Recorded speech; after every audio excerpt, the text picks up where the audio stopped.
Hey, Joe. To call you back. I can hear you, Joe. Oh. You're live with me right now, Joe, on the phone. There we go. Hi, everybody. Sorry about that. We're a few minutes late. We had a few connection problems with the show previously. So if you're just joining me, welcome. You're listening live to the Angel Rock. I'm your host, Lorilei Potvin. We have a very special guest tonight. I know we've got extra people tuning in. But before you do that, I'm going to remind you, if you are listening, please either watch on one of the Facebook pages. If you follow me, you'll see the link. It should be live there. Or come join us on the UFO Paranormal Radio YouTube channel. I keep an eye on the chat there, and I like to make you part of the show if you've got questions or comments. And a little bit about the show if you've never been here before. If you're returning, thank you for always supporting our network and supporting my shows. Again, my name is Lorilei Potvin. I'm the host of this show. My mouth's not working. I'm a Canadian psychic medium. I'm also a crystal Reiki energy healer, Akashic Records practitioner, medical intuitive, spiritual teacher and mentor, and I'm also a registered nurse. And my show, The Angel Rock, I figure I guess I cover all aspects, I say, of the supernatural. I need to find a better word because it's not just the paranormal. I do cover the paranormal, but I also cover things like ufology, anything like cryptids, a little bit of, I like to say, truth seeking. I really don't like the word conspiracy theory. I also cover things like the power of the mind, the power of positive thinking. One person can make a huge difference. Your chakras. Sometimes we do readings on this show. So you get a little bit of everything on here.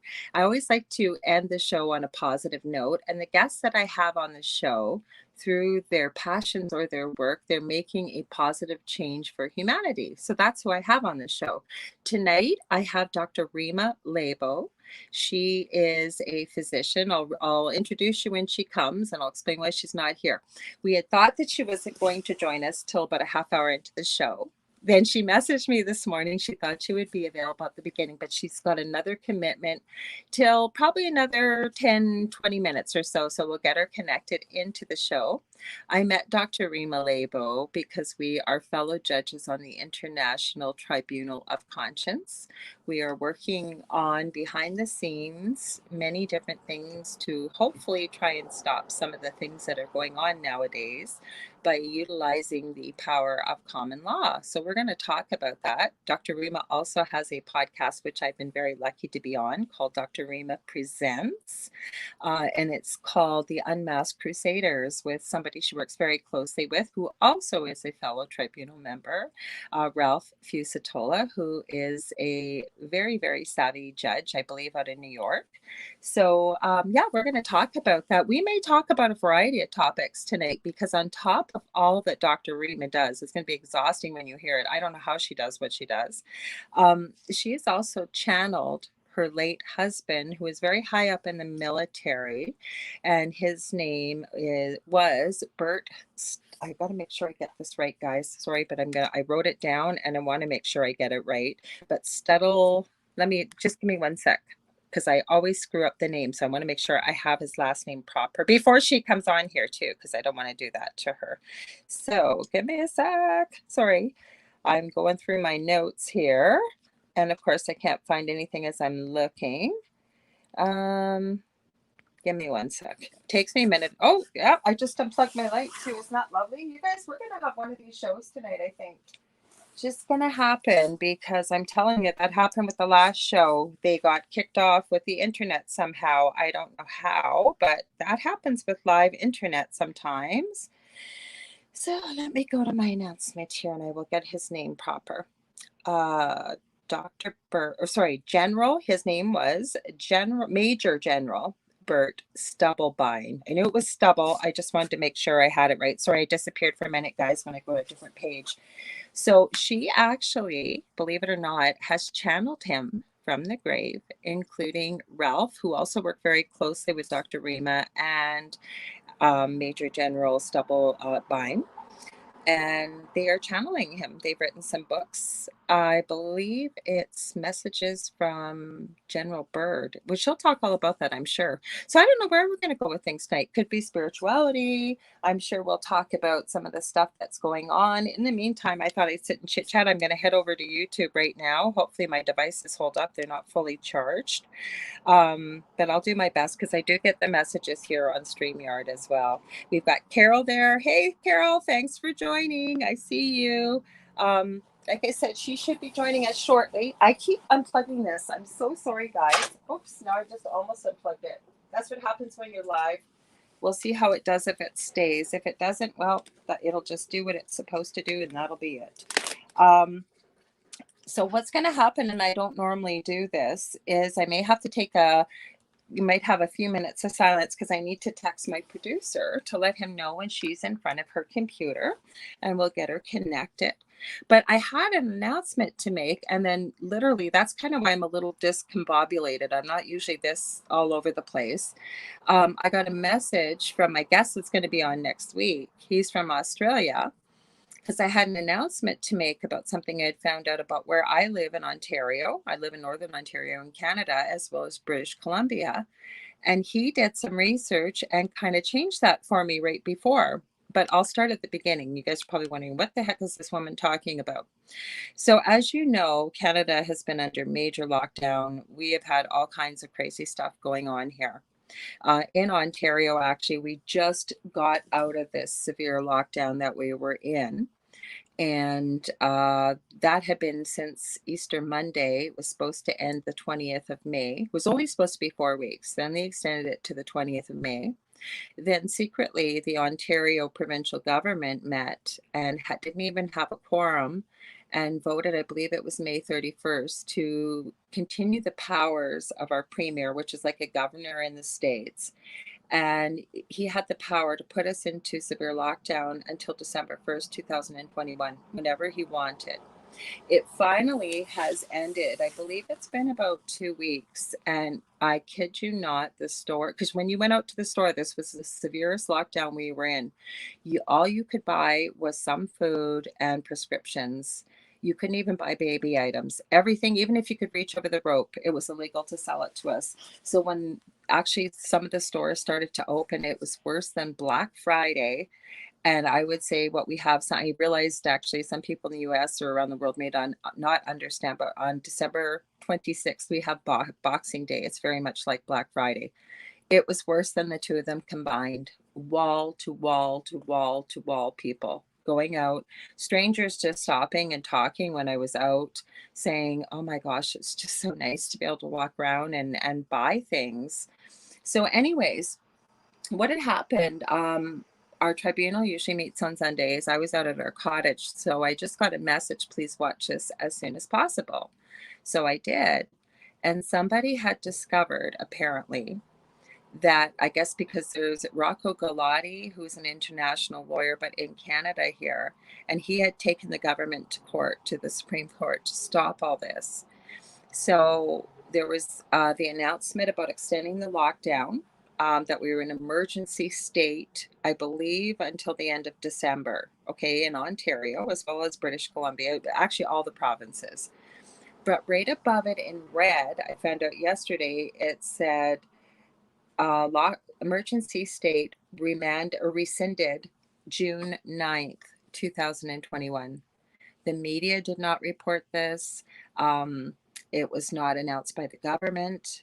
And as the video went on, British Columbia is in the same state as we are. And I did check this before I shared it with people. I could not find it on the Ontario government site, but I could find it when I actually used DuckDuckGo and looked at the specific order. I believe it was Bill 621-24. Well, my friend Jimothy, who is in Australia, he was going to share this on his podcast and decided to do a little bit of research. He just sent to me that I guess since the end of June now, it looks like they've extended the lockdown again. So I have no idea what is going on. We'll see what Dr. Rima has to say, if she found out anything different in the meeting from yesterday that I wasn't able to attend. So as I understand it, that's where things were supposed to be. So if you think about it, the jab, I'll call it, is only admissible when we are in a state of emergency. It's only approved for emergency use. So if you're no longer in a state of emergency, you should not be able to give the jab technically. I had somebody locally here who actually called our public health unit and shared with me that they were told that the jab and the state of emergency have nothing to do with each other. That is not true. Because I welcome anybody to look that up. It is only approved worldwide for emergency use, which means if you're in a state of emergency, yes, by all means, and you can give it. But if there is no emergency, in Canada, our FDA is called Health Canada. It is not approved by the FDA. It is not approved anywhere in the world except for emergency use. So hopefully I'll have a bit of an update for you next Monday when I return, because Rima E indeed will be here. You'll love him. He's from Australia. I've actually met him through our International Tribunal. And he has a fantastic podcast. I've been on it a few times, so we'll see where he's at. I had to stop talking to him because I finally got the link from our wonderful producer, who I want to give a shout out to, and he's the owner of UPRN, Joe Montaldo. As I always do, he makes my job so easy. He does all the hard work. I just get to sit and talk with you. And he actually does all the hard work. He does all the producing for all the shows. He also has numerous shows of his own. UFO Undercover on Wednesdays. He does The Gray Zone with our wonderful Michelle DeRoche, who also has her own show on Wednesdays and Thursdays called The Outer Realm with Amelia Pisano. And then he also does The Centralist, usually on Friday nights. I usually join him along with my partner, The Dell, and Michael Angley. We talk politics. On Monday nights, we have a host panel as well. We discuss all aspects of the paranormal during that panel. So you get to see me and quite a few of us quite often on here. So thank you, Joe, for all the hard work you do. So I guess we'll find out where we're at with all of this. Now, I guess I'm going to ask you, Carol, thanks so much for joining me. If there's anybody else out there, please say hello, let me know. And again, if you're watching, come over and join us on the UFO Paranormal Radio YouTube channel, or any of the Facebook pages if you follow UPRN or United Public Radio Network. Or I believe we're over on Twitch under the UFO Paranormal TV channel on Twitch as well. I just found out actually our last, when we were live an hour ago with the Paranormal Host Chat, we're also on Roku. We're on anywhere where podcasts or talk radio happen, you will find our archives. So I actually, again, with Dr. Rima, she is on People for People Radio out of Scotland, and the app that carries that actual network, I was looking for the show that I had done, because I also have another friend, Karen Holton, who has been on here, my show as well. She has a podcast there too. She's an international tribunal judge. I was looking for the show that I did for her, because I actually filled in as co-host for her while she was away, and she will be going away actually next week. I'll be on her show tomorrow, and then the following 2 Tuesdays I'll be hosting for her while she's away. So I was looking up my name. I thought, well, that'll be the easiest way to find it. And sure enough, UPRN has all the shows there too. So iTunes, iHeartRadio, Spreaker, Spotify, SoundCloud, Podbean, you name it, you can find us there. So you can find all our old shows. Of course, you can always find them on our YouTube channel. And if you're maybe tuning into YouTube and you're going, hey, there's not that many people on here. The reason why is this is our newest YouTube channel. Our regular YouTube channel, it's a sore spot with poor Joe, because they took it down and he had all his favorite driving playlists on there. And he's fighting it right now. They took us down stating for non-truthful reasons, I guess, that they didn't like what we talked about, including what we're talking about tonight. So they took the channel down. So hopefully we'll get it back. We'll have to see what happens. Give me a sec, so I'll stop talking here for a sec, and we'll go over to UFO Paranormal Radio, because that's usually what I have up, so I can see you guys who are in the chat. Let's see where we're at. We got 3 watching, it says. All I see is Carol there. So hi, Carol. Thanks for joining me. Like I said, Dr. Rima should be joining us momentarily. I'm just waiting for her to join me or message me from Skype. I'll double check just in case, but her message should come through. Not yet, but she will. I disappear, by the way, when I go over to another page. So if you think I've gone anywhere, I haven't. I'm still here. So the other thing I want to ask you guys, how are you guys all doing out there? We have quite a few people listening from around the world. I believe Joe, he's very good about keeping track of our numbers. So he lets me know, I think my show reaches about 160 countries, but UPRN actually reaches almost 200 countries around the world. We usually have, from what Joe's told me, about 300,000 people listening live around the world, never mind the archive. So I want to say hello to all of you and welcome. So if any of you have any questions or maybe anything you want to ask Dr. Rima, you're more than welcome. I'm going to give you a little bit of background about her. With her husband being so high up in the military, as I understand it, I think he started to learn the truth about a lot of things. And they actually became almost like whistleblowers. I know that there was a show, I don't know if many of you might be old enough or remember this, but in the US, there was actually, he used to be a wrestler and he got elected, I believe it was to the Wisconsin Senate. He became a senator or governor, I believe governor, and his name was Jesse Ventura. So when he was finished in politics, he started a TV show. Here she is. Hang on, guys. We'll get her on here. And then we can keep talking. I'm just going to give her the link. I'm going to disappear for a sec here. You're going to see that happen. So just give me a sec while I copy this. And I apologize because I'll have to. No, I don't want it to do that. No, don't do that. Copy. I want it to copy. It doesn't want to copy for me. Let me see if I can do it this way. There we go. That's what I need to do. Copy. Now I'll head over. I'm still missing off the camera, guys. Here's the link. I'm going to get her to click it and just give me a sec. I'll tell her I'm going to text my producer. Going to text producer. I'll put, sorry about that, guys, because when there's just one of us, you guys got to listen to me or some silence. So give me a sec while I text Joe. Joe, if you're listening, you might be listening. I'll tell him to, I'll tell my guest is going to connect.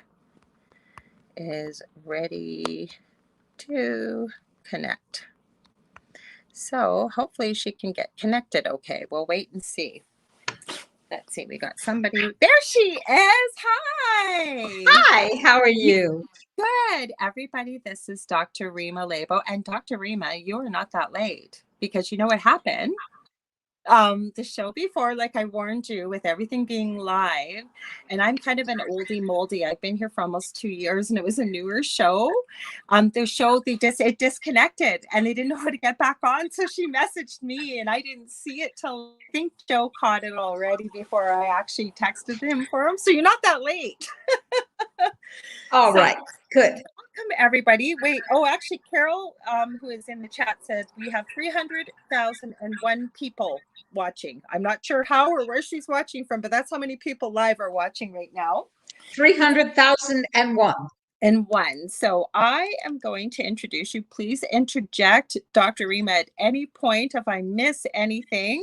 You've got such an extensive resume. I tried to keep it a reasonable amount here. So let me read from my notes here, if I can get my phone to work. So Dr. Rima E. Laibow is the medical director of the Natural Solutions Foundation, an author. She's a fellow judge with myself in the International Tribunal of Conscience. She's a whistleblower. I said wife of the late Army Major General Bert Stubblebine. Podcaster with her co-host Ralph Fucetola, who I hope to have both of you on in the near future. And I said, and much, much more. What did I miss, Dr. Rima? Because there's so much you do. I'm a person who believes that if something is wrong, it's the responsibility of all of us to set it right. Mm-hmm. And I believe that whatever the official line is, if it's not real, it has to be countered. If it's destructive, it has to be set right, which means I basically have no social judgment Oh, that's not true. I will say you're a pistol because I know you will speak your mind, and I love that about you. Like I was telling people, I was on your podcast. I was so grateful to have you on here. We've kind of bonded that we both have German Shepherds. She has two. I have one. She's a major animal lover. Never mind, I have a son with autism. You've written books about autism and treating autism. And then we both are very passionate about what we do on this international tribunal, basically trying to stop this evil out there, right? Absolutely. And I think it's important to talk about the work of the tribunal to start there. There is a genocide afoot, and the genocide as the tribunal, which was created by Alfred Lambermont Weber, the tribunal has focused on three main areas that are genocidal technologies being sold to us as if they were beneficial. Absolutely. They are not. Being sold to us as if we need them. We do not. And being sold to us as innocent innovations, and they are not. The first is everything COVID. Let's be clear, there is no COVID pandemic. Agreed. There is a COVID conspiracy, which has to do with convincing us that there is a disease, there is no disease, and then convincing us that we need a pseudo vaccine for that disease, which is in fact gene therapy to remove our humanism from us and make us transhuman and make us patentable, by the way. And this is something that I've been talking about as a danger, even eating GMO foods for decades now. If GMO patented genetic information gets woven into your genes, which it does, then you are subject to the patent ownership of whoever owns the gene. That's a pretty big problem. Some years ago, Monsanto announced that they owned every pig in the world. Monsanto had patented the pig, and that every pig in the world belonged to them, which is rather terrifying. Whether or not you eat pork is not the point. Whether or not you have a pet pig is not the point. Whether or not you are a pig is not the point. But the fact that a corporation could own every member of a particular life form should have scared the bejesus out of you. Now we have gene-altering therapies, which are misnamed vaccines. Yes. They are being put into people's bodies. The gene-altering material is spreading through the entire body and altering both the immune system function in cataclysmic ways and altering the status of people around the jabbed person through transmission and shedding. I just finished an ebook that'll be available in a day or so on a website called opensourcetruth.com and also on Telegram called opensourcetruth.com. And it's an ebook on the spike protein. As far as we know at this point, the people who have been jabbed are spreading to us, the unjabbed, the gene-altering material and the disease-producing material of the spike protein. Are they also shedding DNA? mRNA? We don't know. Are they also shedding prions, like the one that causes mad cow disease? We don't know. Are they also shedding what? We don't know. So these people are the disseminators of communicable vaccines patented by DARPA, the Defense Agency Research Program of the United States. And these communicable vaccines, which have been in development for over 10 years, are now being deployed against our wishes, completely vitiating and violating anything like informed consent and contaminating all of us, for which reason I will no longer associate in any way with anyone who has been jabbed. And I created something along with my co-trustee of the Natural Solutions Foundation, Ralph Fucetola, for all of us who are not jabbed to use. We call it Unjabberwocky. Yes. Please go to Telegram, join Unjabberwocky, and use it to find local people in your area whom you can socialize with, whom you can patronize the services of. For instance, I need somebody to clean my house because I do this and don't have time to clean my house. And I'd rather do this than clean my house, to be honest. And I'd rather have anybody clean my house, but I don't want a jabbed person in my home interacting with my dogs or with me, contaminating me. Therefore, I have found a person who has a home cleaning service who is unjabbed. And that's the person who can come into my house. The dog trainer, because I have a puppy, the dog trainer is an unjabbed person. Otherwise, I don't want anything to do with her. I had somebody in my home yesterday, a very, very interesting woman who lives in my neighborhood, who's very active in getting pulsed microwaves out of the city that we live in. 5G is the common name for it, one of the genocidal technologies. And I had assumed she was unjabbed because she's so alert to all the things that are going on. And after she had patted both my dogs, and dogs die after jabbed people touch them, cats too. So do fetuses. Women who have been jabbed, about 82% of them are losing their first and second trimester pregnancies. That's called genocide. After a few minutes, I said to her, "Are you unjabbed?" And she said, "No, I regret it, but I took the vaccines." I said, "We'll have to go outside. You can't stay in my home. I will talk to you on my porch. Please stay at a distance. I'm not sure that that's good enough, but it's the best I can do at the moment." And as she left, she said, "I'm really not offended that you asked me to leave your home." And I thought to myself, I really don't give a damn if you are. Yeah. I'm not going to let you kill me. Have the wherewithal. We've got a question in the chat for you, but I'm going to comment on that you said that I have an early warning system and I think people think I'm crazy, and I don't know if it has to do with being an empath and being sensitive, but what happens when I'm out, and some people say, "Oh, it's just psychosomatic." It is not psychosomatic. It is not. Going out there shopping, trying to get my shopping done, I do not get headaches. As I get goosebumps at 100 degrees in here, I've got my windows open. That's how much just even talking about it.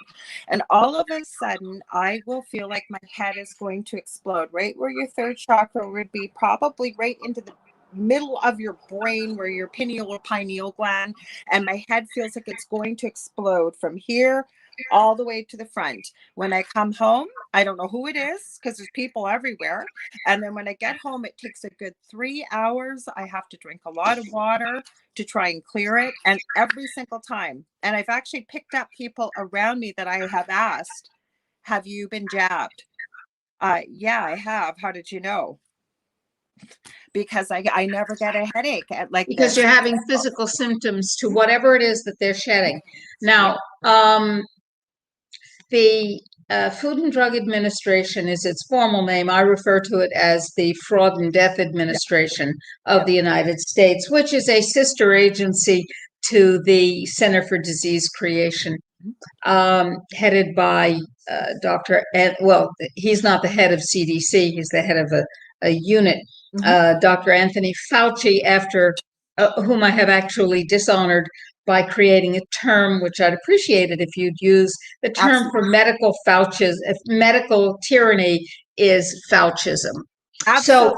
So, call some Fucci. Dr. Fauci is spreading the disinformation that in some way this is protective. But if it's protective, why do they have to have lotteries and compulsion and house-to-house troops to push it on people? It is not protective. We know that.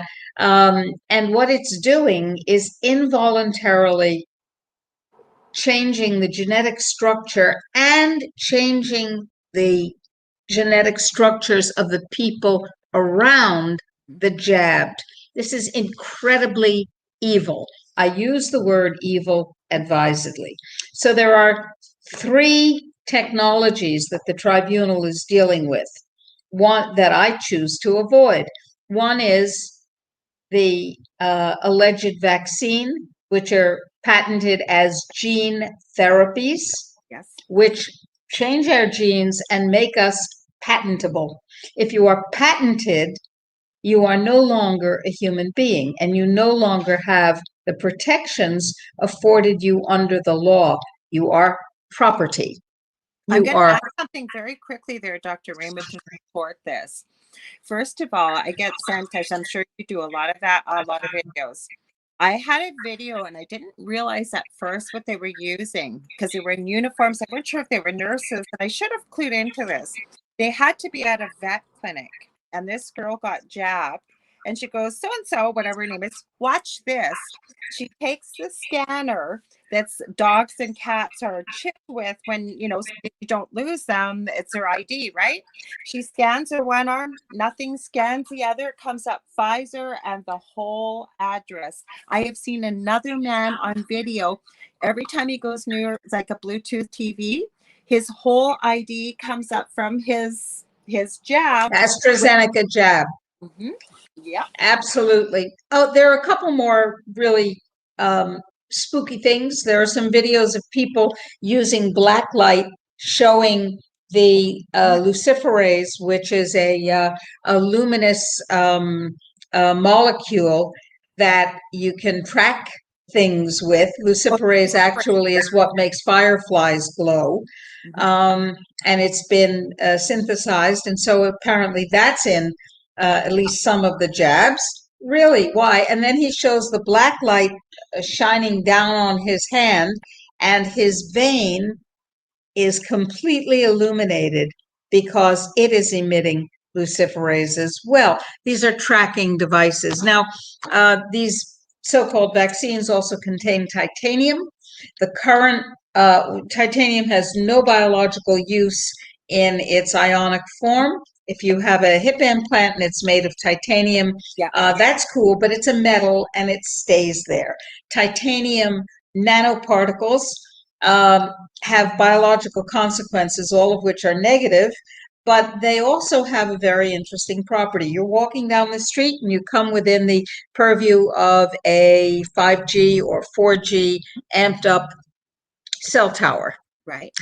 And there will be, if they succeed, a cell tower every 3 houses all over the world.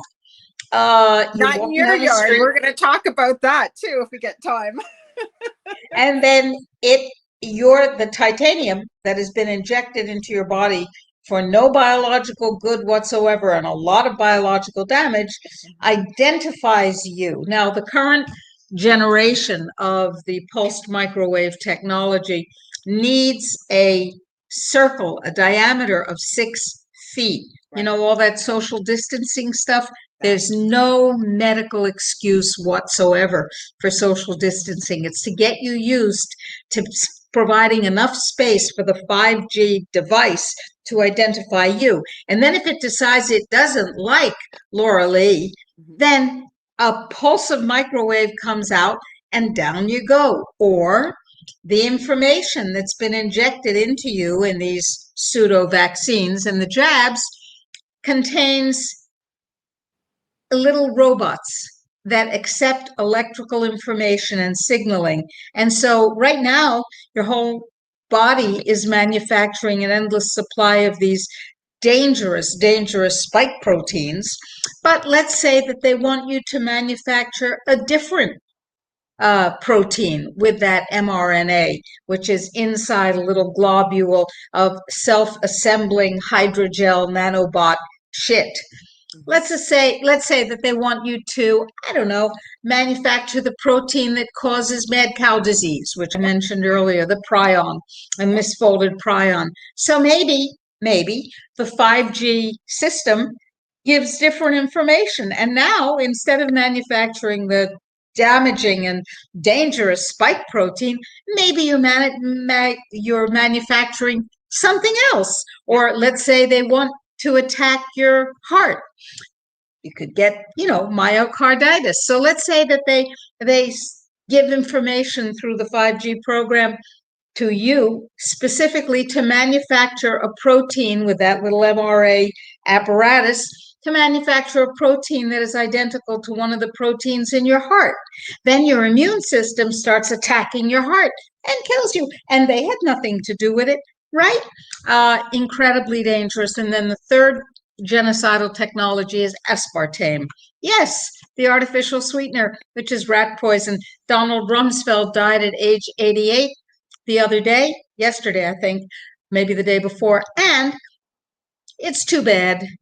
Not because I am sad to see Donald Rumsfeld go. No, the world got a little better with his death, but because he never gave us the opportunity to indict and try and punish him for all the crimes against humanity that he committed, many of which have to do with the use of aspartame. Evil substance. Oh, but it's just diet soda. Right. It's a poison. It is a rat poison, a neurological and an organ poison. And it lowers fertility. It lowers IQ. It shortens lifespan and causes chronic degenerative diseases. Who profits from that? Well, let me see. The pharmaceutical industry, perhaps? Could be. The same industry that perhaps does the genetic modification of food and of now you. The same industry that manufactures vaccines, both the conventional ones and the gene editing ones using the CRISPR technology to change you forever. Let me remind you that DNA is your past, it is your present, and it is your future. And if your DNA is altered, your past is irrevocably wiped from your reality. Your present is irrevocably altered, and your future is irrevocably changed to be whatever somebody else wants, including not. This is a clear, intentional, stated, announced genocide.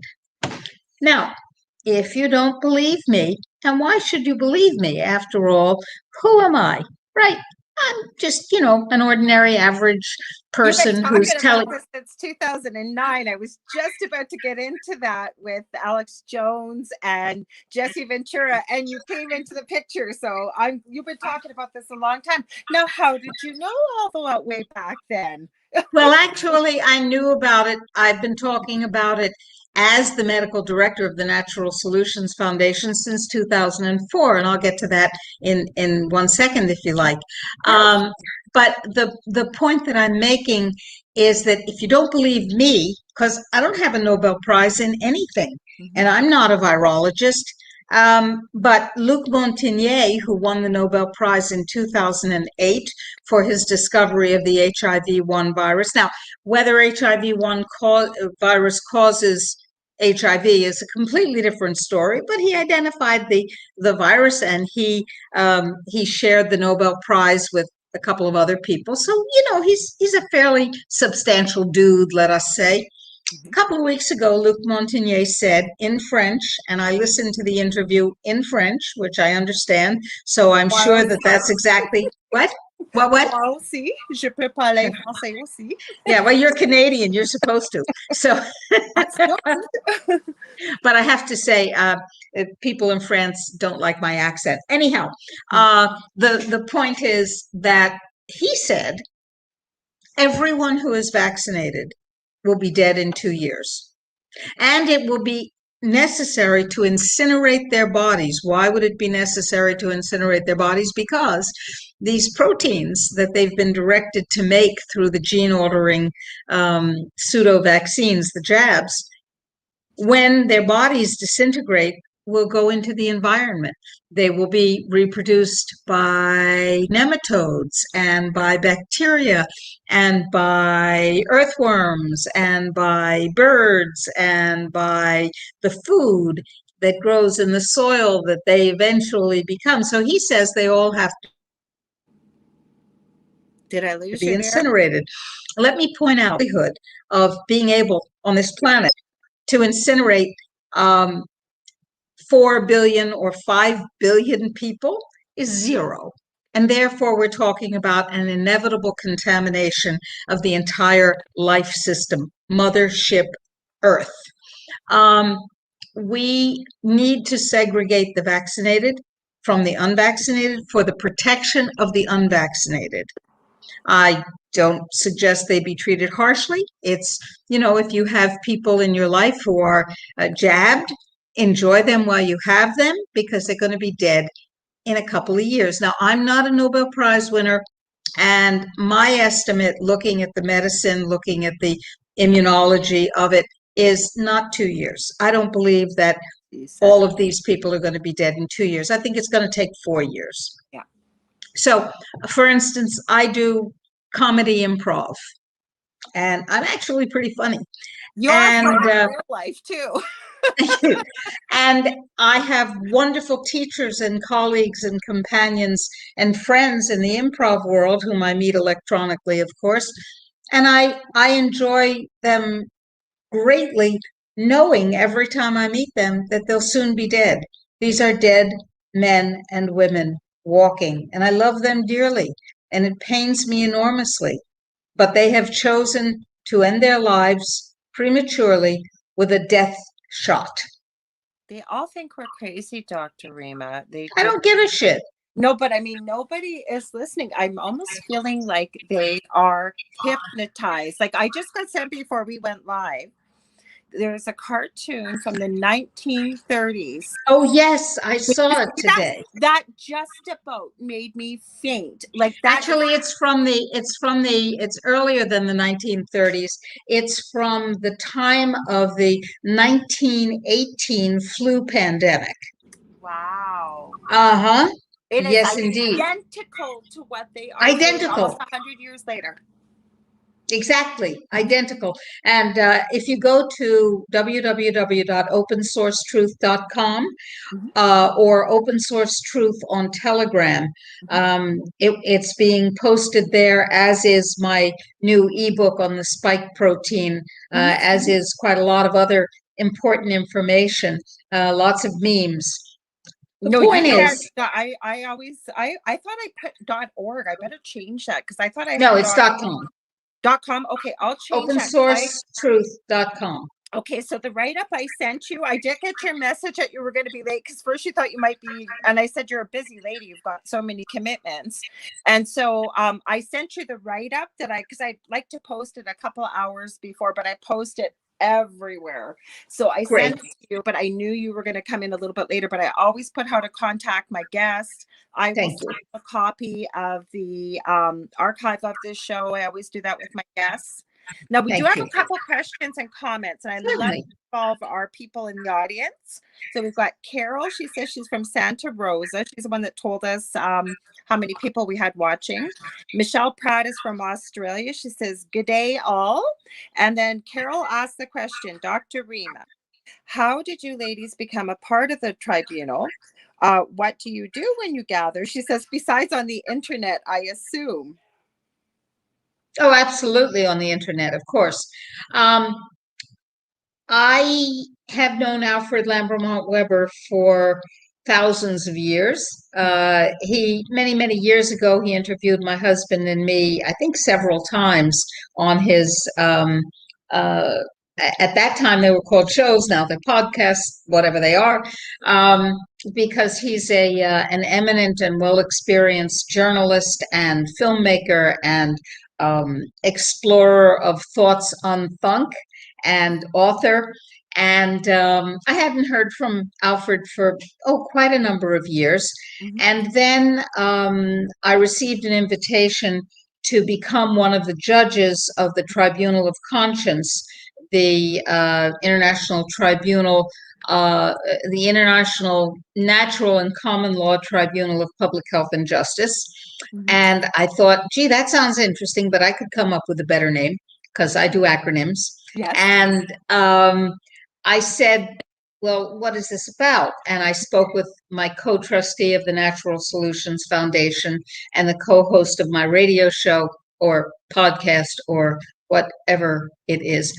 And by the way, that is at peopleforpeople.ning.com. People, I told them FOR, all about people. you while I was waiting for you. I was talking all Okay. about you and about All right. Ralph, but it doesn't hurt because people tune in, and we're going to make sure we let them know everything where to reach you at the end of this too. But go ahead. Great. Thank you.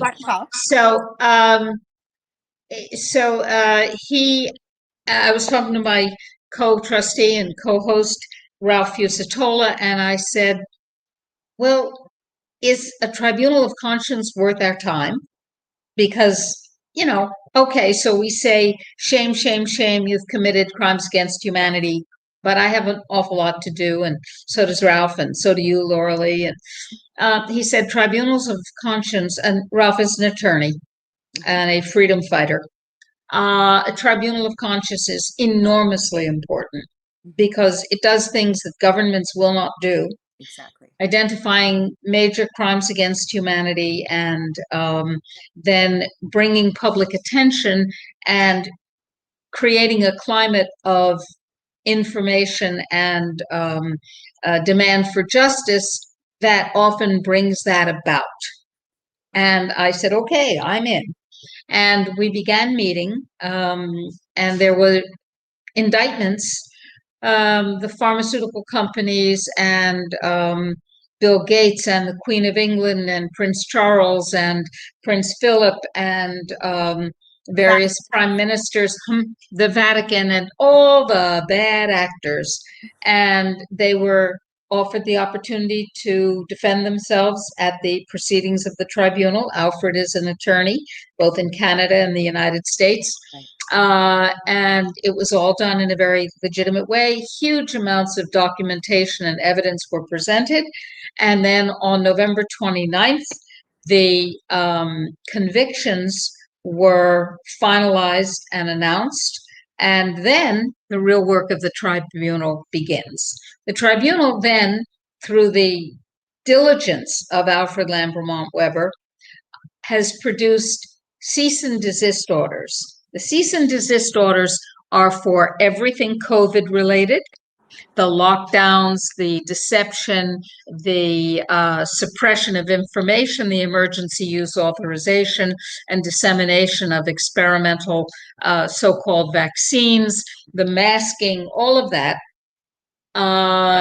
The second area is the pulsed microwave systems, the 5G, and the third is aspartame. And then, as at the request of any citizen of any country in the world, a company, a government, a church, a school, whatever, is violating human rights and creating crimes against humanity or perpetrating crimes against humanity can be served by you and by me and by everybody else with the cease and desist orders. Now, and those have been served around the world. Absolutely. And to vast numbers of companies. Now, the next stage is that all of us become marshals of conscience. We have had a tribunal of conscience, which has carried out its actions and its responsibility faithfully in creating indictments, holding hearings, examining evidence, and issuing convictions and judgments with sentences, by the way, 20 years in prison, 25 years in prison, life in prison without parole. Now, the next thing is for everyone who cares about these things to also serve the cease and desist orders. And the Natural Solutions Foundation has a system, which we pay handsomely for, which allows you to put in your name and your address on a web page, which is being created at the moment. Let's say, Lorilei, what province do you live in? Ontario. Ontario. So you would put your name in, you would put your address in, you would put the province in, and then when you click submit, the letter that will be displayed is the cover letter and the cease and desist order, and it will go to, for example, the Prime Minister of Canada, the political leader of Ontario, the minister. Yes, the Minister of Health of Canada, the Minister of Health of Ontario, your local political leaders, your representatives in the national parliament, the governor of whatever local unit you're in, the city of whatever, and a flurry of letters personalized to your particular locale and therefore your political domicile and situation will be sent out. So it might be 36 letters that are sent out when you click submit. Those letters each contain the cease and desist. Now I'll tell you a secret. If 4 people in Canada do this, it is meaningless. But if 4 million people do it, what will happen, and I know this from experience, having stopped the United States government in its tracks from a mandatory vaccine program in 2009 for the nonsense swine flu. Yes. And having stopped Monsanto and their evil twins in Chile from taking over the entire genetic matrix of the country. Right. In each case, we got millions of people to click submit. In the United States, we were able to send out 28 letters per submit. 3.5 million times 28 is a big number.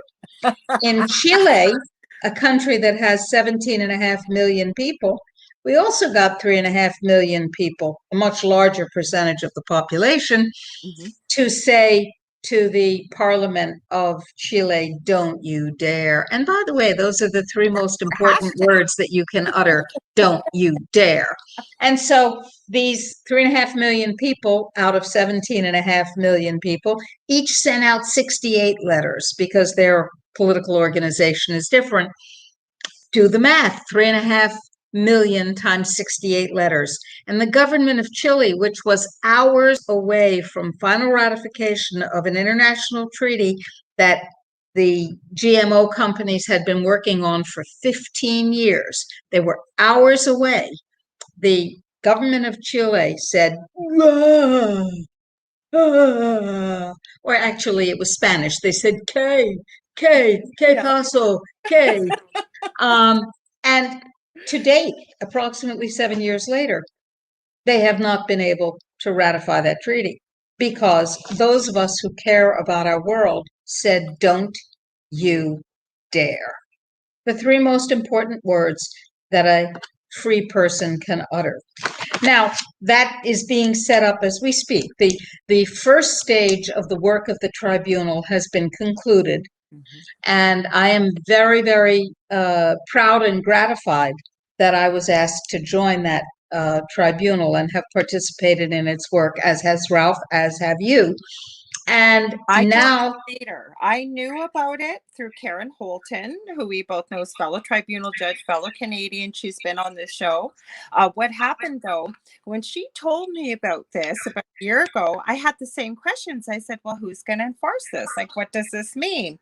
So I kind of had a feeling. And then she asked me to join, gosh, I can't remember. It's probably about 4 months ago. About 4 months ago, yeah. And I knew, and what was going on, I said, absolutely, yes, I'm honored, I'm grateful, and I am so grateful and honored to be a part of this, because I have to agree with you, Dr. Rima, if we don't stand up and say no, if we lay down and just, Canadians are the worst, if you just listen to what the government told you, this would have been over a long time ago. If you people, they just go along with it, they don't question why. We should be questioning everything and standing up for our freedom. It's going to be gone.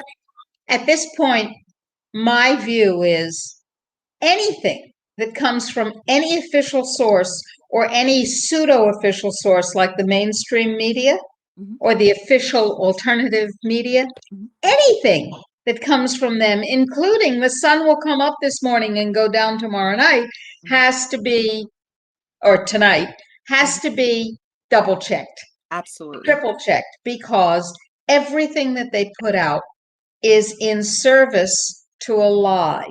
And the lie is that it's good for us to be exterminated. Now, this extermination program, as I'm sure you've covered on your program in many different ways with many different guests, has been in the works for a really, really long time. It is quite convincing to me when you look at the evidence that the 1918 flu pandemic that allegedly killed 50 million people around the world was an early rerun of exactly this, a depopulation attempt. Didn't work so well. The avian flu, poor babies, didn't work so well. The avian flu was really, really, really deadly. The virus was really deadly, but in the nose of the human being, where it pretty much mostly propagated, the temperature is lower here than it is inside the body. And so it wasn't very efficient at propagating. Oops.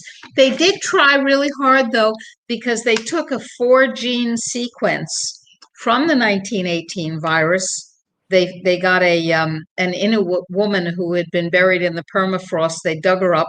They cut out a piece of her lung, and they said, "Oh, looky, we can extract a virus from this. She died of this virus. Let's take the 4 genes that are particularly deadly, and let's splice them into a completely benign, non-disease causing virus found in birds, the avian flu or avian virus, H5N1. Let's just stick these 4 genes in." And that took 6 years for Dr. Jeffrey Taubenberger to do at Mount Sinai University in New York, paid for by your friend and mine, Anthony Fauci of the National Institutes of Health. And finally he said, "Ooh, I got it. I got a kill virus. Let's go." And it turned out it didn't work so well, but the vaccine was really dangerous. And there was also the swine flu in 2009, and there have been a number of other candidates which are created in laboratories with money from the United States and Bill Gates and the World Holocaust Organization, WHO. These are bad guys. These are bad guys who think you and your family should be toxic topsoil. Do you know what got me? And I'm going to read some. We've got all kinds of comments. I'm getting private messages, people watching this going, "I'm floored," because I've been telling people that no, she's coming on here. She's going to blow your mind. Anything that I've ever said, she will blow your mind. But I remember watching, because I watched this emerge. I'm not a big fan of Alex Jones, everything he puts out there. I know why he does it, and I'm grateful for what he does. But he did an emergency broadcast of what the supposed SPARS 2025 to 2028 is. I appreciated that. But then he got the copy that you did for Jesse Ventura's show that was only shown once. They said the Fed showed up at the show. Next season, they're doing things like UFOs and Bigfoot. They weren't allowed to talk about this. But I remember the story you told in that clip about you were looking after people that were very wealthy as well as aristocrats, or way it was explained. And you said a woman you were seeing said something to the effect of, "Well, it's just about time for the culling." And you said, "I beg your pardon?" You'll say it better than I would. Because I would be very happy to share that story. It was in 2002. Now, I'm a physician who doesn't use any drugs, and therefore my patients get well. I'm a psychiatrist who doesn't use any drugs, and therefore my patients get well. So I initially started seeing people, of course, in the area where my postgraduate training was. That was in child, adolescent, and adult psychiatry. I'm also trained as an analyst. And gradually, so I was seeing patients in the psychiatry neurology world. Right. And gradually, people started coming to me who had diagnoses that were not connected to the psychiatry neurology world: autoimmune diseases, cancer, cardiovascular disease, infertility, stuff, irritable bowel, autism. Well, autism has psychological and neurological components, and desperate people have desperate friends. So people started coming to me from all over the world for all kinds of things, in the full range of what can go Because wrong they in were getting people's better lives. without big Well, of pharma. course, that's why they started coming to me. And among the people who came to me were some sort of elite types, elite athletes, elite musicians, elite world leaders, elite this, elite that. And by the way, I charged everybody the same and treated everybody the same. So that was pretty funny. Of the elites, I should say it the other way. Of all the people that I saw, the so-called elites were the only people who never paid their bills. So I developed a special procedure for them. Everybody else could pay me afterwards, after a treatment or a series of treatments were completed, and they always did. But the elites would have to pay me in advance before I would see them. And I remember one woman who was the wife of a sheikh from the Middle East, just fabulously wealthy woman, standing there in her abaya and her hijab, and the receptionist said it'll be so much for today's sessions, and she said, "Do you know who I am?" And I was standing behind the receptionist, and I said, "Yes, I do, and that's why you pay in advance and all these people don't." Good for you. Anyhow, anyway, I was treating a head of state. I can't tell you who, because even though this is a psychopathic, monstrous person, she still is entitled to medical privacy just like anybody else. However, I can tell you that part of the time she walks around with a tiara on her head, and it's not the $1.95 kind from the dollar store. Gotcha. Anyway, she was a nice, chatty lady. And one day she said, it's almost time for the great culling to begin. And I said, the what? And she said, culling, C-U-L-L. I said, I know the word. What are you talking about? She said, the culling of the useless eaters. And I said, what's a useless eater? Because at that time I had never heard the term. I said, what's a useless eater? She said, not what, my dear, who. Now, I have to tell you, Lorilei, I particularly hate when people I don't have a relationship with call me my dear. But anyway, I said, okay, who's a useless eater? And she said, those people who are consuming our non-renewable natural resources. And I said, did it ever occur to you that you are consuming their non-renewable natural resources?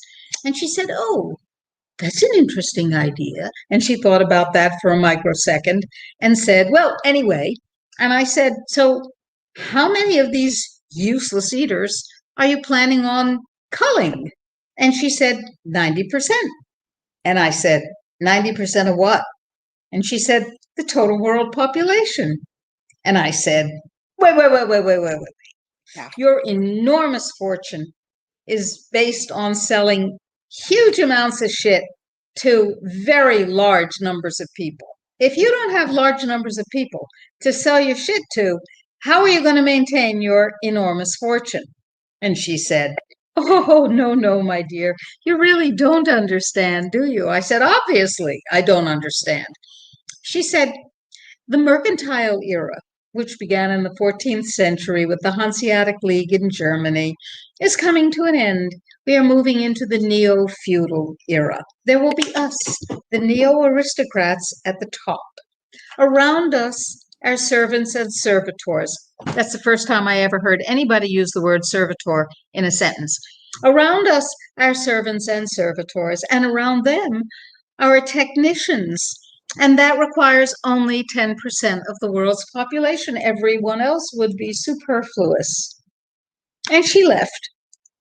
And I thought, how did you not want to smack her? And I'm not a violent person, but I was so staggered, and very little staggers me, that I went, yeah, like that. I was gobsmacked. And so she left, and I thought, either she is completely psychotic and I just missed it, or she has given me a great clue, or both. And of course, it is both. She is a psychopath. She was raised to be a psychopath. Oh, there was another piece of the conversation, Lorilei. I said to her, well, who's in charge of this? Who's making these decisions? And she said, I don't know. And I said, oh, come now. I can appreciate that you might not want to tell me, but I do not accept the fact that it's possible that with your position, you don't know. She said, oh, no, you don't understand. I don't want to know. There is a council. She said, it's the seven dwarves. And I thought, oh, wow, we've just gone off into Glarnersville, the land of the crazies. And she said, I said, the seven dwarfs. She said, there is a council of seven men, and they make these decisions well in advance of their execution. I said, well, who's on it? She said, I don't know. I said, oh, come on. She said, no, you don't understand. I don't want to know. If I knew, it would be worth my life.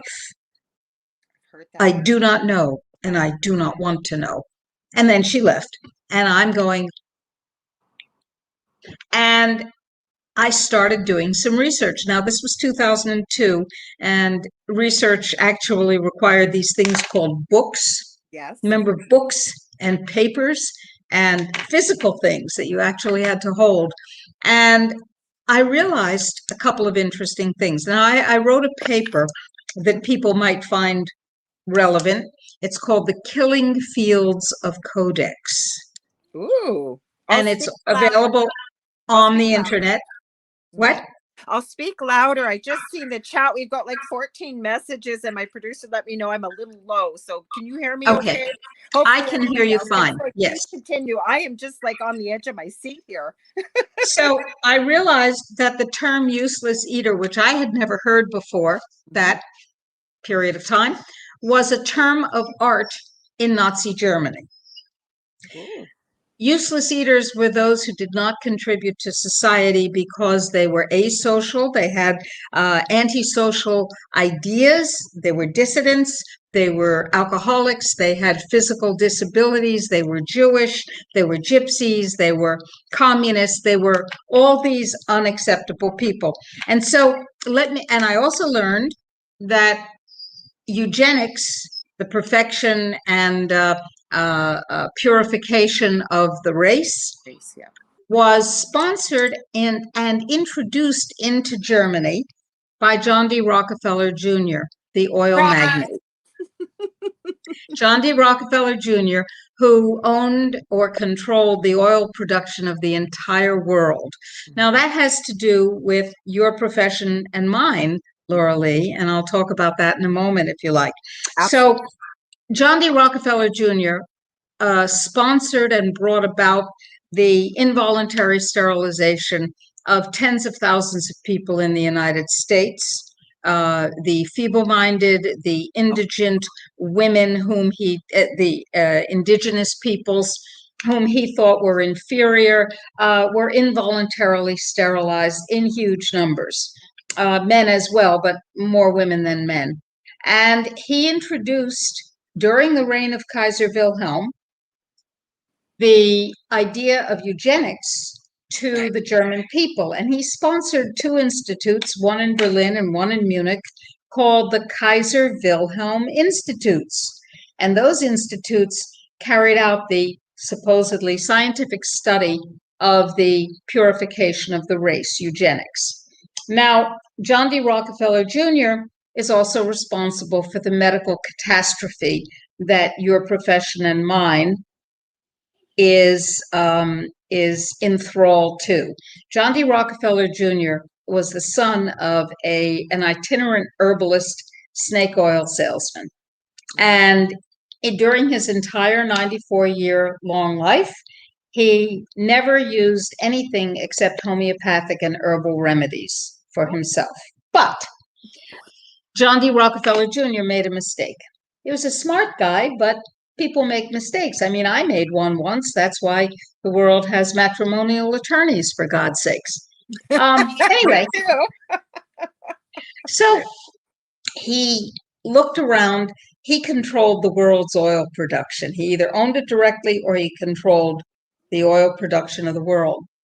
And he said, got a problem.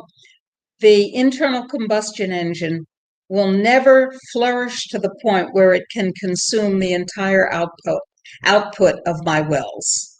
Therefore, and of course that was an error, I have to find alternative consumption streams to use the oil that I'm producing or in charge of producing all over the world so that we can keep on making me wealthier and wealthier and wealthier. And by the way, he was funded by the Rothschilds. Of course, they're all in it together.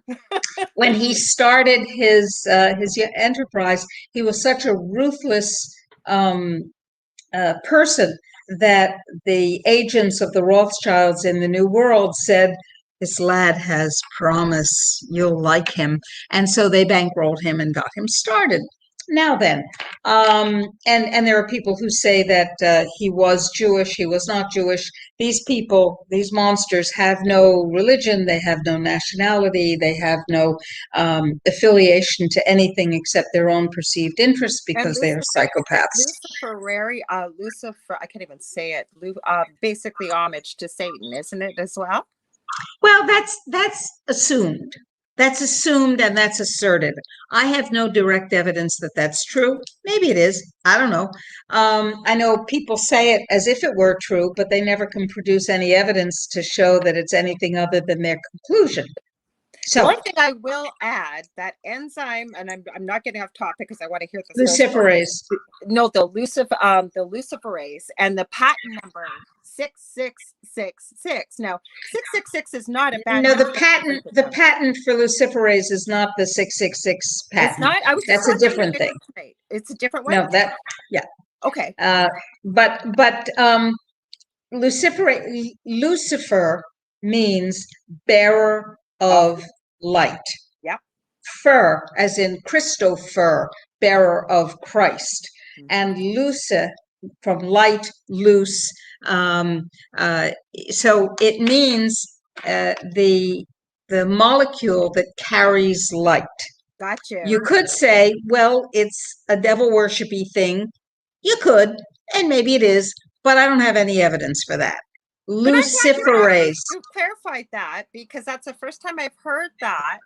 And I just watched a video like an hour ago. Just shows you all the misinformation out there because I keep hearing that this patent is 4 6s. It's not. So now I know it's that. I appreciate that. Sorry, you were going along with this story and I got you off track. That's all right. No problem. It's called a conversation. So, the John D. Rockefeller Jr. sent scouts out all over the world to find alternative consumption streams for his petroleum. Right. And it happened at that time, this is before the turn of the 20th century, Germany was undergoing its own specialized part of the Industrial Revolution. Germany was undergoing an organic chemistry renaissance, an explosion. Organic chemistry is the chemistry of molecules that contain carbon. Now, if you bring oil up from the earth and you analyze it, what you see is long chain carbon molecules with hydrogens and nitrogens here and there and some oxygens stuck in. You've got hydrocarbons. These are molecules with a lot of carbon. So the German chemists were saying, "Oh, this is cool," and they started playing with the goo that's left at the bottom of a cracking tower, a petroleum distillation installation. Okay. And nobody wanted it. It's thick and it's gunky and it's dirty and you can't burn it very well, and it's basically like tar. Mm-hmm. And in fact, they developed a whole branch of chemistry where they were cooking up coal tar, that's what this stuff is called, coal tar derivatives. Mm-hmm. And they were patenting medicines, and they were making various kinds of plastics, and they were doing all kinds of stuff with this gunk, this coal tar.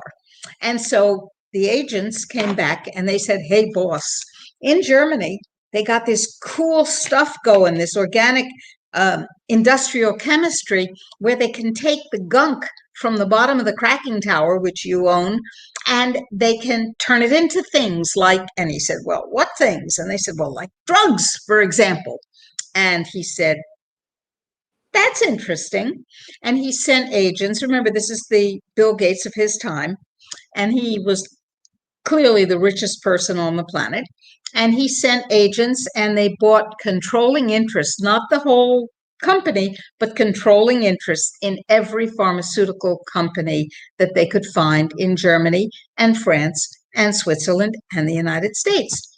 Then they had a problem because at that time, people avoided allopathic physicians. Allopathic physicians cut and they purged and they put leeches on and they did disgusting things. And generally, they killed their patients. Yes. Like King George III, whom they very efficiently killed.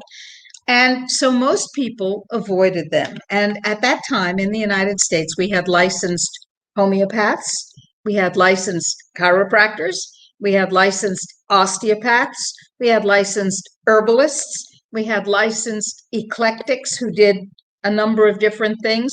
We had a lot of different kinds of medical professionals who were serious medical professionals licensed by the states.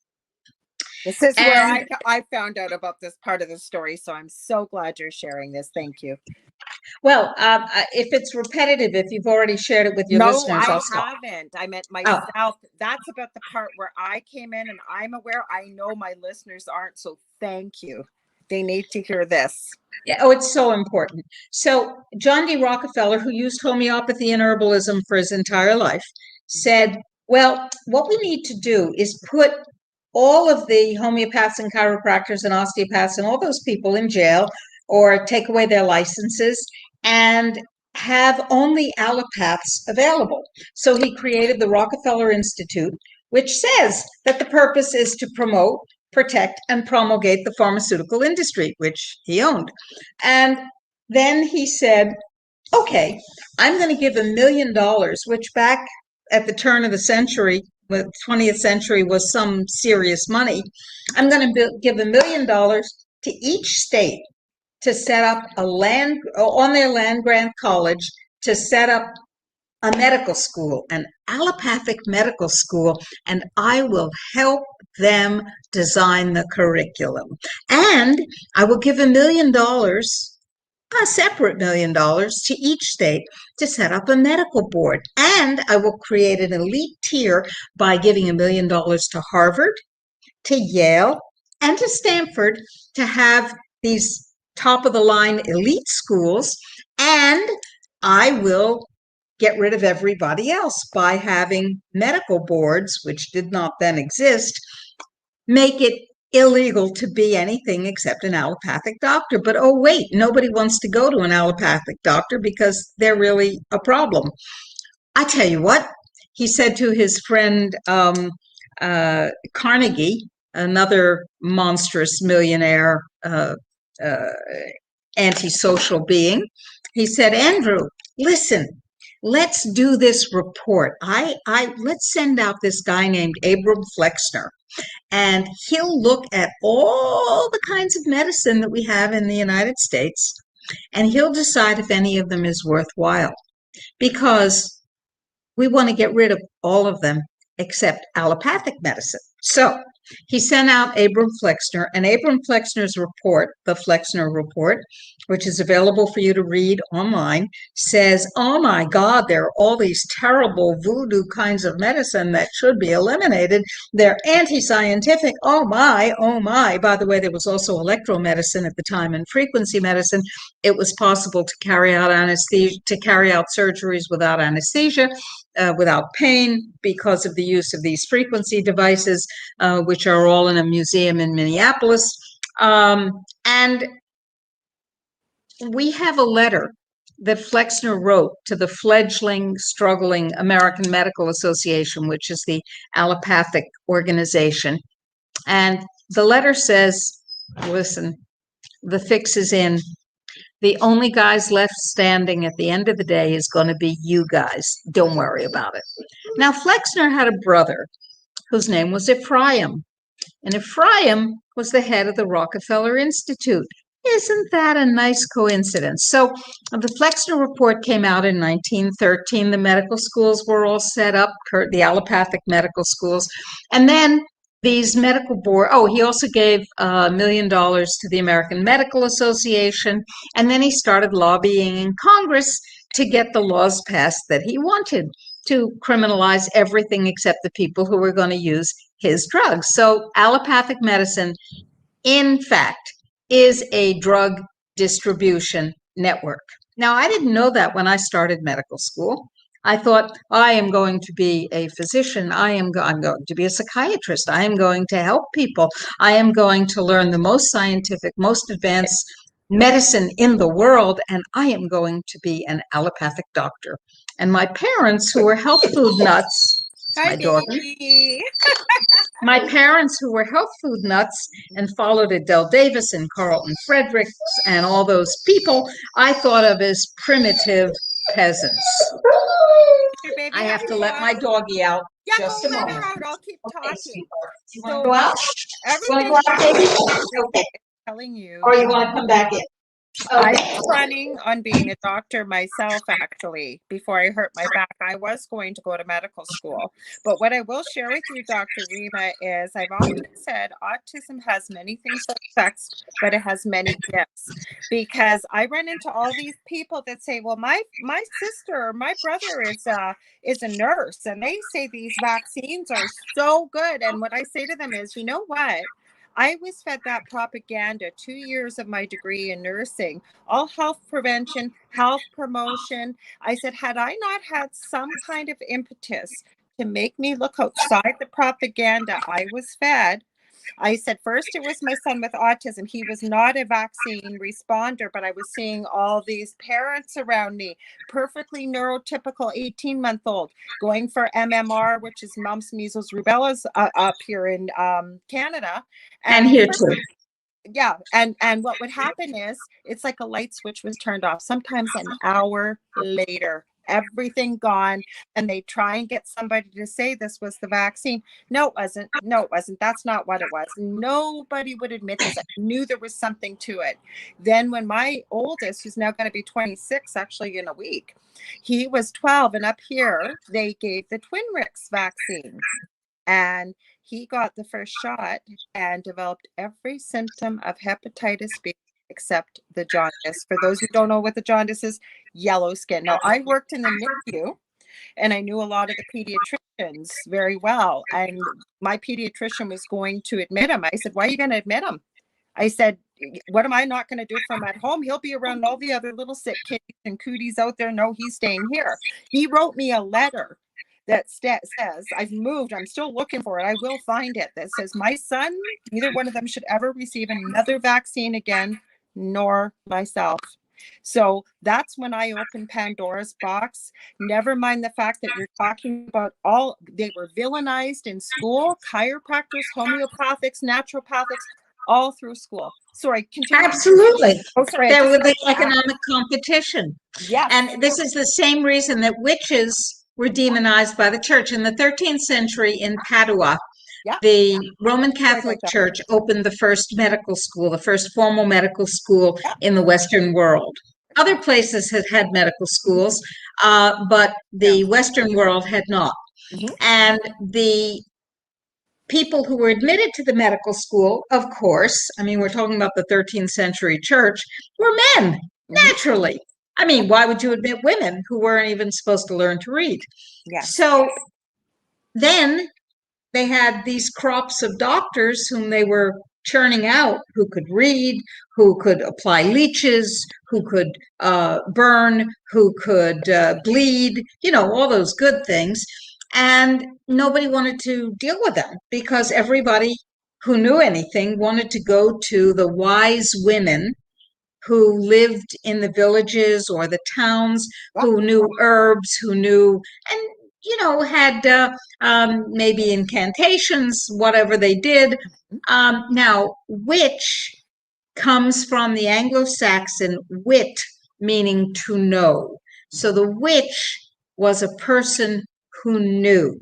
And therefore, the church said, no, wait just a damn minute here. We're training all these doctors and nobody wants to go to them. Nobody wants to pay them. They can't make a living. So we got to get rid of the competition. These competition people that were, oh yeah, they're all women. Oh, cool. So they carry the taint of Eve. Yeah. And so they're evil. So because they're evil and we're the church, we get to kill them. And we get to have a whole industry of witch prickers and burners and the Inquisition. And yeah, we could have a cool time. And that is where the whole institution, the whole formal institution of formal witchcraft came from in Europe. Now, the process of demonizing homeopaths, chiropractors, herbalists, osteopaths, naturopaths, et cetera, is the same minus the burning. It was illegal burning. Hey, listen, here's the deal. You're a licensed homeopath. Tell you what, either you surrender your license and stop practicing medicine without a license, or we're going to send you to jail. What do you say?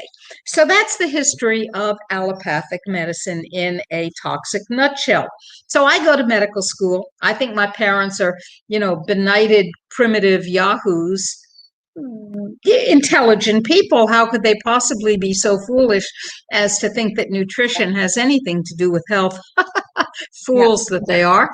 My father had a series of very, very severe heart attacks, and he went to Canada, and he worked with the brothers Schute, Schute, and they gave him massive doses of vitamin E, and all the cardiac symptoms and EKG abnormalities disappeared. And I said, oh, preposterous. That can't be. Just a vitamin.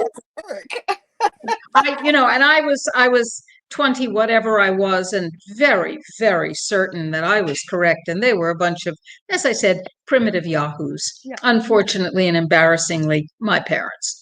So I get to medical school. And by the way, I was an English major. So I was not following the normal trajectory, but I took the science courses and I passed them and I somehow got into medical school. And I'm sitting there. Those were in the days, this was 1966, when we used paper and pens. Does anybody remember paper? Yes. And if you wanted somebody else's notes, you actually physically copied them. Ooh. Anyhow, I'm sitting there and I'm one of 10 women in a class of 110 people. And that was very unusual because that was a lot of women in a class then. And not easy. And by no means easy. And I have my pen and I have my notebook and I'm ready to become a doctor. Mm-hmm. And the first class was pharmacology. Of course, the first class was drugs. Mm-hmm. And the author was, the professor was one of the very great pharmacology authors. There was a very famous textbook, which still is used, called Goodman and Gilman. And this was, I forget whether it was Dr. Goodman or Dr. Gilman, but it was, one of the big dudes. And he says, men, and I immediately checked to make sure that there hadn't been some sort of error or alteration. Yeah. And I found that I was indeed not a man yet, but okay. He said, I want you to remember one thing. And I'm writing. And he said, all drugs have only side effects. And I write, only side effects. He says, all drugs work by the same mechanism. If you like what happens, you call it a therapeutic benefit. If you don't, you call it a side effect. But they all work by poisoning enzyme systems. He actually said that. Wow. Lecture 1, Introduction. Welcome to medical school. And I put up my little hand because I'm the same person that I was then. I put up my little hand. Yeah. And I say, excuse me, Dr. Goodman or Dr. Gilman, whichever one it was. There are about 35,000 enzymatic reactions in every one of the 10 trillion cells in the body going on all at the same time. And as I understand it, enzymes are the very stuff of life. So if you are poisoning enzyme systems, and you can't poison one enzyme because it's a whole cascade of activity. If you're poisoning enzyme systems, how are you doing patients any good? Mhm. That was my very first public utterance as a medical student. And he roared him. Good question, by the way. Yeah, I mean, what are you doing, asshole? But I didn't say that yet. It was 1966. We didn't say things like that in public. Yeah. And so he roared him back. And basically, in a lot of polysyllabic words and a lot of sentences, he said, sit down and shut up if you want to be a doctor. I mean, there were a lot more words, and I thought, oh, they like how questions, but they don't like why questions. And I said to myself, okay, I will not do that to a patient ever. There have to be better ways. I will find them. I will never poison a patient. I will never attack their enzyme systems. That was my very first lecture on my very first day in medical school. And from the point of view of the medical establishment, it wasn't a good day. Well, I would feel like literally like all the wind brought out of your sails. We all walk into this profession we want to go into, like medicine. Like I said, my plan was I became a nurse. I was going to go back, got my degree. I had a family by then, go back and get my nurse practitioner and then go to medical school. Didn't work out that way. I'm not sorry. But in the meantime, like I said, with having a child with, well, he's 23, but very much like a 5 to 7-year-old. And no problem with him at that precocious age, still needs mom for everything, but he's absolutely a delight. But I've always said autism has many difficult things, but has many blessings. Without him, would I have learned what I learned about all that I've learned? Never mind. I always tell people, if I have a choice, it's always looking for something natural. It is always looking for an alternative versus big pharma, if I can. And that's my choice. I don't tell other people to do it. It's just, how did people survive many years before without all this? They did, and we flourished. I have had a medical license for 51 years. In that time, I have never written a prescription for a pharmaceutical. I love it. I have written prescriptions for bioidentical hormones. I have written prescriptions for compounded substances. That requires a prescription, but I have in fact never used a pharmaceutical for a patient. Now, pharmaceuticals, in my estimation, have a place in medicine. They have a place in the emergency room, exactly, where the benefits outweigh the risks, which are tremendous, and they have a place in the surgical suite. Other than that, from my point of view, they have no place. Now, I have to tell you that I believe that if CBD were freely available in all the forms that it needs to be, and if nano silver were freely available in all the forms that it needs to be, and we can talk about that in a moment if you like. We're almost out of time. I'm gonna have you back. We got about 6 minutes, and I knew it was gonna go by. Oh, really? Quick. I'm gonna have you on here whenever you can come on. I know I am, because we've got so much to talk about. Well, thank you. Let me finish that statement. Absolutely. I believe that 95% of the pharmaceuticals used would be eliminated. That's a lot. Well, you guys, I know Ralph said it, you can't say the name, but you guys are being sued for one of the natural. Don't worry about it. I've been on Zoom, and it's analogs all day, and he wants to be played with, so I'll just pat him while we talk. I promise I won't keep her much longer. I promise. I'm rubbing various parts of him that are making him happier. Yes, we are being sued. I am being sued personally, as is Ralph, as is the Natural Solutions Foundation, by the FDA. Yes, baby. Come on up. You can come up and say hello. Yes. I'm being sued. sued. To see the dogs. Mine's hearing yours. So want to come up and say hello. Just a moment. Go ahead, take your time. Sweetheart, yes, good boy, yes. Oh, yes, good boy, yes, good boy, yes. Don't worry, I'm gonna have okay. I'm back in just a minute, I promise. Okay, yeah, I'm back. You guys are being sued for something we are being sued by the FDA because because of a couple of things. One is I expressed my. I'm going to see if he wants to go out. Just a moment. Take your time, Sweetheart.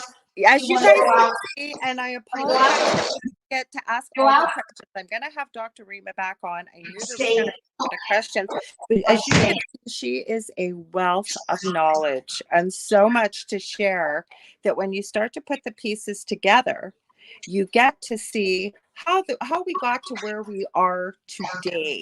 And where we are, how we ended up with this job that we did, everything else that we ended up with. Go ahead. I just kept babbling while you were doing your thing. Thank you. Thank you. He's an absolutely wonderful dog, and I love him dearly. But he has a 2-hour periodicity. If I'm on a Zoom call or a radio show for 2 hours, he's good.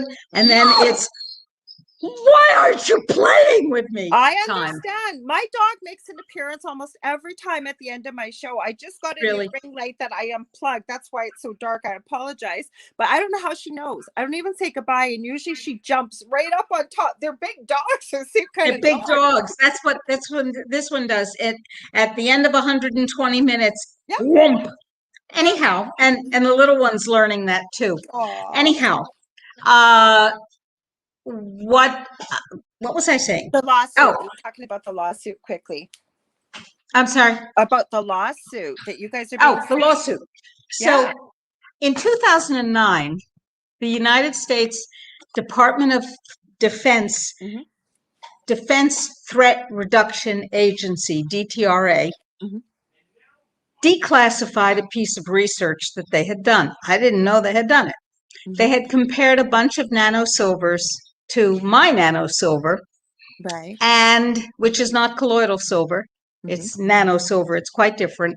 And they put cells and the hemorrhagic viruses, Ebola, which is a weaponized, multiply patented organism. The United States government has 117 patents on the weaponized Ebola version that showed up in West Africa. We published those patents.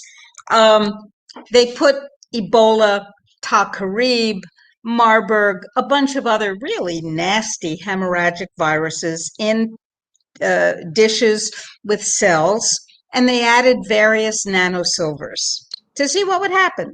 And what they found was that my nanosilver, 10 parts per million, made in a very special way, was the most effective at preventing the virus from attaching to a cell, penetrating the cell, and replicating in the cell. Right. And they declassified this research, which, as I said, was conducted without my knowing that they were doing it. They don't tell me what they're doing when they're doing classified things. And I said, oh, that's cool.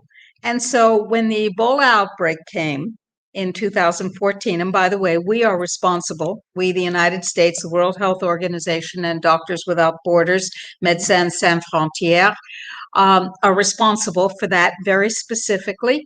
When that occurred, I shared that piece of research with people. I also made a video for the health ministers of every African nation and shared that video, professionally made video at my expense, and shared that video saying none need die of Ebola. I shared my opinion that Ebola and the other hemorrhagic viruses were able to be reduced and eliminated as disease threats with this nanosilver. Right.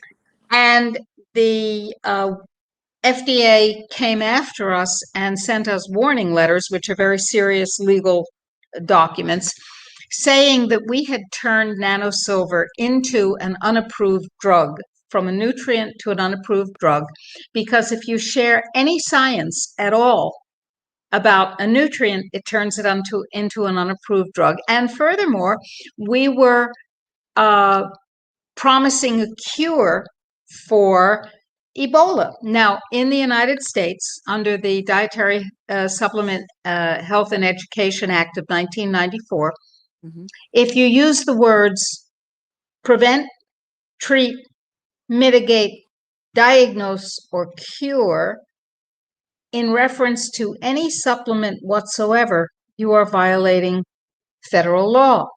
First Amendment, oh, never mind.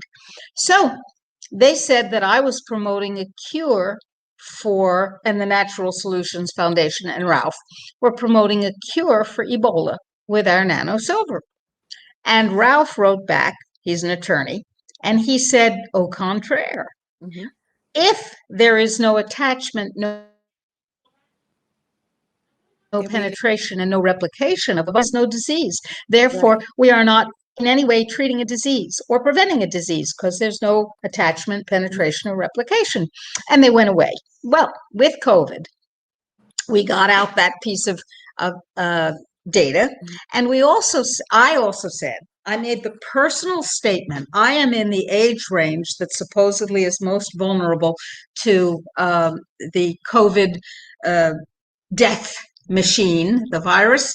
I said, because I'm 77 years old, I said, I am completely unconcerned with getting COVID because I protect my immune system and I support its normal structure and function, which is something you're allowed to say about nutrients. Yes. I said, I protect the normal structure and function of my immune system with my nano silver. And if you'd like some, you can buy some. And we had it for sale on our e-commerce site. So they came at us. Oh, and then we said, we got a warning letter, which they never actually sent to us. I was called by a reporter from USA Today, and he said, so tell me about the warning letter, Dr. Laibow. I said, what warning letter? What warning letter? He said, well, there's a warning letter from May against your organization. I said, really? What for? So, of course, Ralph checked on the website and there it was, but they had never sent it to us. That's not exactly legal. So anyway, we said, oh, well, that's interesting. That's a great opportunity. And we submitted something which is permitted under the Administrative Powers Act. That's not the exact word. It's not the Administrative Powers Act. It's the act that says if you want something changed, you submit what's called a citizen's petition. Right. You submit the science, you submit the wording that you want, and we submitted a citizen's petition because we wanted to make a health claim for nano silver. We wanted to say that it supports the normal structure and function of the immune system. A week later, the FDA has 90 days to respond to it, and they're required by law to respond to it. A week later, they sued us in federal court. And that is, as we understand it, pretty illegal. Well, what I have to do, I have to stop you here. I feel so bad. But Dr. Rima, will you please come back? Because we have had so many comments. You had so much to say. People were saying in the chat that they absolutely love seeing your dog, love what you have to say. They had a million questions. I would love to have you back on. I know I'm going to have you around. It would be my pleasure. Where can people get a hold of you? I want you to get your podcast on Tuesdays, your website. Can you let them know quickly? I can't hear you. Just a moment. Just what? Your podcast and your podcast. Okay. The Dr. Rima Truth Reports at peopleforpeople.ning.com. Tuesdays from 6 to 8 Eastern. Yes. Bye. Bye. Thanks for being here. I'll tell you guys where Thank you. Find me. Thanks. I'll tell you very quickly. You can go to facebook.com/. And bye, baby. Bye, Dr. Rima. I don't know how to hang up. How do I hang up? Just got to click Yes. and Yes, I will see you guys yes. next Monday here, same time, same place with the Angel Rock. Jimothy Murphy, who is another member of the tribunal, actually will be here. He's from Australia. I want to thank you all for being here. I send you all so much love and light. Most of you I've seen in the chat. If you've got questions, please send them to me. You know how to get a hold of me as well, and I will talk to you later. Okay, take care. We're just waiting for Joe to end on me there. I hope you guys can hear me now.